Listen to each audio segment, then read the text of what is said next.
Hey everybody, welcome to The Flick. Gotham, episode 2, season 2, episode 6. By Fire, Bibbs, Alonso. This episode had some of my favorite moments ever, I think. Really? Tell me about that. Okay, that montage between Enigma cradling Kristen's body in his arms and Selena upset about the death of Bridget, and I forget, like 2 or 3 other things. I was like, this is the end of Act 1 of an opera. You know, like shit is finally going down. There's actual emotional stakes. Yeah. Things are about to really start happening here. Yeah. And you know, there's that sense of the operatic that, you know, that when you think back about when Tim Burton started with all this, you know, he used to talk about how you know, Batman and the Joker was you know, Deflator Mouse versus Pagliacci, you know. So I like it when this show, if it's gonna try and operate on this sort of grand scale where all the art direction's kind of crazy and all the office buildings have lofts and all the lofts have big giant propeller fans, then, you know, goose it up emotionally to match it. Well, I think that's the only way Gotham has ever really worked, is on a grander scale. Every time they try to take it realistically, it's really fallen pretty flat, sometimes more than others, but when this show shoots for, like, you know, tries to get the back of the room with its shouting, whether it's shouting plot points or emotions or foreshadowing or whatever, that's when it's at the most fun. You know, my favorite moment is still Fish pulling out her own eye at 8 o'clock on a weekday. You know, like it's insane. So I think we're seeing a show. I feel like a lot of people, and I know we talked about this last season, have gotten used to the idea of a good show being good off the bat. You know, like right away, first episode, Breaking Bad, holy crap. Yeah. Right away, first episode, Mad Men, holy crap, and other shows that weren't on AMC. Like, but a lot of the best shows ever made found themselves over time. Like, you try watching the first season of Buffy the Vampire Slayer. Like, it's good. The 30 Rock pilot, you know, they haven't quite nailed the tone yet. Yeah, exactly. It takes some time for some of these shows to figure out what exactly they are. The Simpsons first season is kind of crap, and then it gets great. Here, it feels like they're hitting that sweet spot of we joke a lot about how this feels like the origin of the Adam West universe. This really feels more like the origin of the Joel Schumacher version more than anything else to me.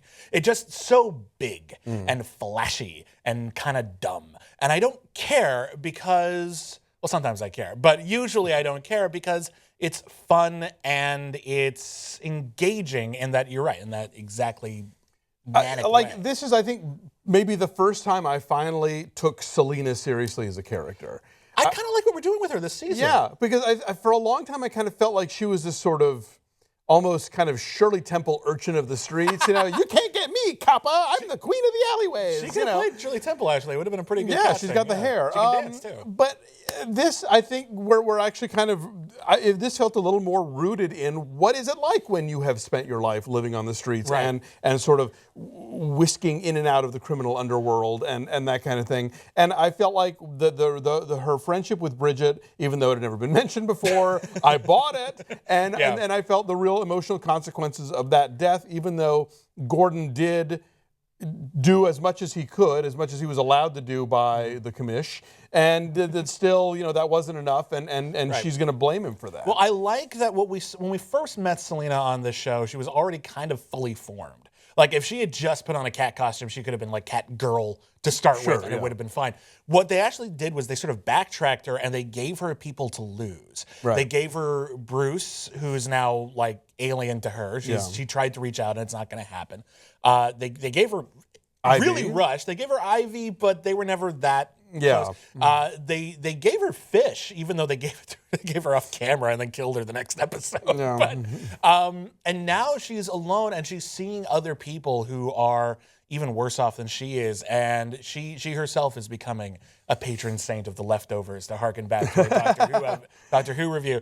And I kind of like that she's trying to look out for these people who can't look out for themselves. Although I feel like if you're looking out for someone and trying to, I need to get you all this stuff to keep you safe and get you out of town, let's break into a white slavery ring without masks and just rob everyone at once. Really? Really? That's how we do that? That's a bit much. Well, you know, the planning was never her strong suit. Well, later, maybe, but not so much now. And, as kind of goofy and, weirdly atonal as the Enigma character has been up until now in terms of, is he a goofus? Is he, a threat? Like Is he gallant? Yeah, they were never quite sure about how to present him or how to make those two halves equally convincing.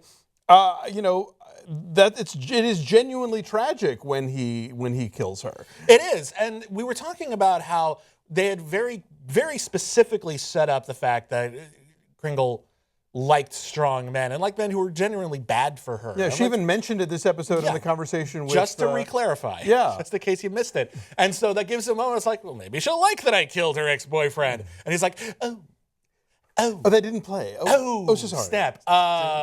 April Fools? I don't know. And it is sad. And, I feel like maybe we could have done it in a shorter span of time, but I will say this, the fact that we spent the better part of a season, like kind of half of season 1, a big chunk of season 2, building up on this, and then just killing her, kind of not even waiting for a special episode kind of moment, just kind of randomly in the middle of the episode, that's when that plot point came up, really did pack a punch. Yeah, there's a genuine payoff there. Yeah. And I think now that character matters more. The Enigma, rather. What he does next and how this affects him, is going to be a bigger part of the puzzle. We look at the Batman villains, the better Batman villains anyway. I mean, not so much like Killer Croc. Yeah, well, yeah, kind of. Like, he's not really that complicated a character. But the better Batman villains, like, Catwoman, Joker, whatever, they do have this sort of universal horror quality to them. There is a sympathetic element, and I think that's one of the reasons why they stick in our craw. True. Why we never quite abandon the good ones. Harvey Dent. Yeah, or even like Mr. Freeze, no one gave a crap until we gave him a tragic backstory in Batman the Animated Series, and now he's considered a classic. And if judging from the end of this episode, look, we might get Mr. Freeze, which that'd be kind of fun. Good Didn't we see like a cryogenic dude or something at the end, or was I crazy? Because at the end of the episode, Firefly, who they say, oh no, she's impervious to fire, right, except for being covered in like scars, but okay. Right. Oh yeah, the secret underground thing. Right. That might be him. It seems like that's where we're going. We're going to get like actual superpowered like Batman villains now. I don't know if they're saying that they're naturally occurring or whatever, but like there was a couple. I thought I saw Mr. Freeze. Maybe I wasn't paying too close attention. There was a redheaded woman who my first thought was, oh, it's Poison Ivy. Oh no, it can't be Poison Ivy. Who would that be? So we have a bunker of metahumans ready to go. Basically, yeah. So that's going to get it even bigger. And I think it's even more fun. And I look forward to that. I look forward to the show getting crazier and crazier and crazier because as much as I love many of the more dramatic, seriously, convincingly, realistically dramatic shows on television, it's nice to have something batshit crazy. Sure, yes, so to speak. They should call it batshit. Batshit crazy. And of course now we'll be finding out just how deprogrammed Butch has been by the Gavilans. They gave him a huge hammer. Like could he even lift that okay? No, I know. I was like, hold on. I was reminded of the bad guy in Kentucky Fried Movie, the fistful of yen with the different strap-in things for the hand. Anyway, so I champion this direction. I want to see where this is all going, and obviously, will Penguin's mother be rescued? I think she's already dead. I think we're going to find out that's all just a recording they've been playing on a loop. Ugh, it's quite possible, yeah. Well, that would suck, but, it's always... You can't get a good actress like that. I know. Carol Kane, I'm sure, had other fish to fry, as it were. So, all right, we'll be back next week. Thank you.